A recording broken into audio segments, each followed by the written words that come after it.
কন্যা শিশু মানেই বাবা মার রাজকন্যা। কন্যা শিশুকে সবসময় একটু এক্সট্রা নজরে রাখবেন। কন্যা শিশুকে যে জিনিসগুলো কখনো করতে দিবেন না সেটা হচ্ছে, আপনার কন্যা শিশুকে কখনো নিজের আপন বাবা ছাড়া কারোর কোলে বসতে দিবেন না। কন্যা শিশুকে যদি কোনো প্রাপ্তবয়স্ক মানুষ বলে যে আমি তোমাকে বিয়ে করব, আমি তোমাকে বউ বানাবো, এই কথাগুলো কখনোই অ্যালাউ করবেন না। আপনার মেয়ে শিশুর যদি 2 বছরের বয়সের অধিক হয় তাহলে তার সামনে কাপড় চেঞ্জ করবেন না। আপনার মেয়ে শিশু যেহেতু ছোট, সবাই তাকে আদর করতে চাবে, কিন্তু কারোর কাছে একা রেখে কখনোই যাবেন না, কারণ কার মনে কি আছে আপনি কিন্তু সেটা জানেন না।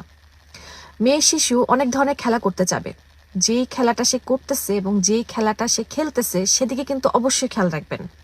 এমন কোনো ব্যক্তি যার কাছে আপনার কন্যা সন্তানটি যেতে চাচ্ছে না তার কাছে যাওয়ার জন্য কখনোই জোর করবেন না।